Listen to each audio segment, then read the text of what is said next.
Welcome top news today. Cambridge Analytica, a voter profiling company with a link to Donald Trump's campaign, collected private information from over 50 million Facebook users without the permission, the New York Times reported on Saturday.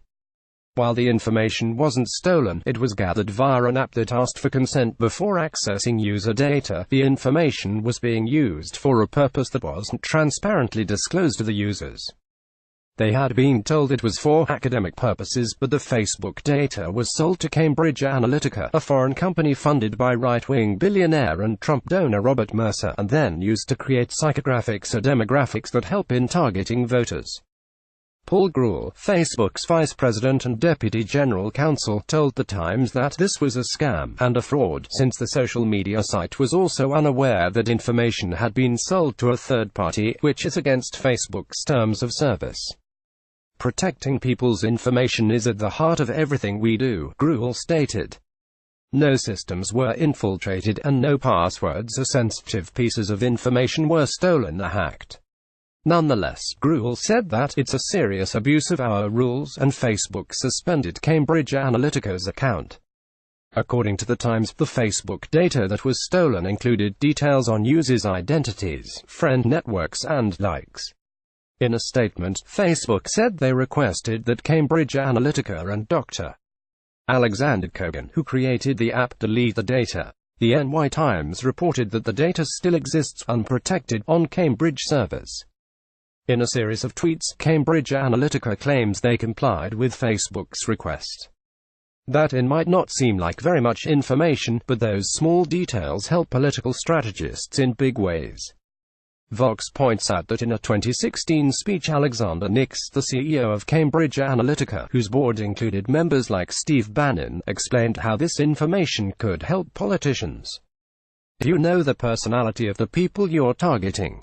Nix said, you can nuance your messaging to resonate more effectively with those key groups. Specifically, psychographic data could help specific politicians by, for example, informing them that a certain part of the country is very interested in infrastructure, so they create more Facebook ads on the topic to target that audience.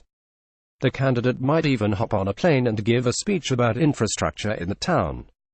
It's something the Trump campaign did throughout the 2016 election, which is why special counsel Robert Mueller has asked Cambridge Analytica to turn over internal documents. Though Kogan, who mined the Facebook data and fraudulently sold it to Cambridge Analytica, is Russian-American, Vox reports that as of now, no definitive evidence has emerged that connects Cambridge Analytica and the Trump campaign to Russia's efforts to influence our election. These revelations beg the question, are expertly targeted social media ads the new normal when it comes to elections? Casey Lynn Fiesler, an assistant professor of information science at University of Colorado in Boulder, confirmed in a phone interview with Refinery29 that this is something we can expect to see more of in the future. Advertising has long been using psychographics, which Fiesler says is attitudes or psychological criteria that can be inferred from what you're doing to sell products. Facebook has also been using your likes to target ads. Facebook is very transparent about doing this, she says. You can go into your ad preferences and see how they're categorizing you. The categories are based on things like what pages you like and what ads you click on. Fiesler says that Facebook knows she's a knitter and likes Star Trek, and sends her ads based on those preferences. The problem here, says Fiesler, whose focus is on research ethics, is context. People expect that Facebook will use the data to create ads, but not to help a political candidate win. Fiesler says what Cambridge Analytica did was an expectation violation. People are willing to allow access to the Facebook data, so they can take a quiz and find out what Game of Thrones character they are, knowing the company behind the quiz is mining the data and that of the Facebook friends for advertising purposes.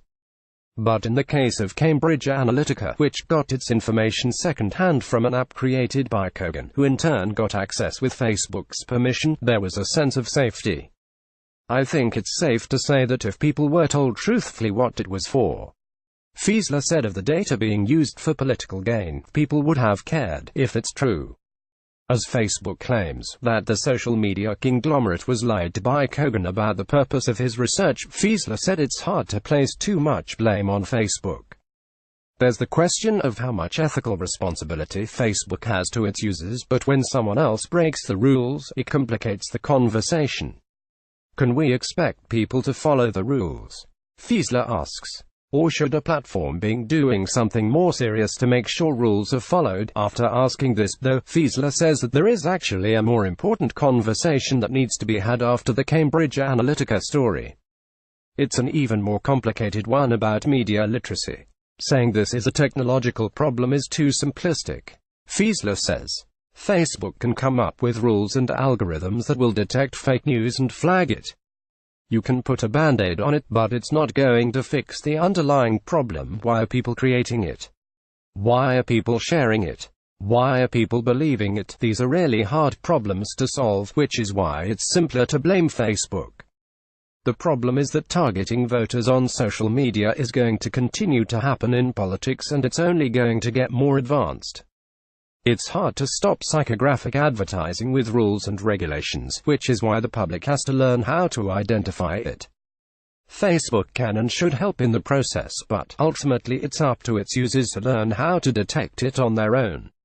It won't be easy, but Fiesler says the public needs to start thinking of more social solutions than tech solutions to solve this problem, and it starts with being more protective of our personal data. Think before you give access to your entire Facebook profile to an app so that you can find out what Game of Thrones character you are, she says. Not just for yourself, but for your friends, too.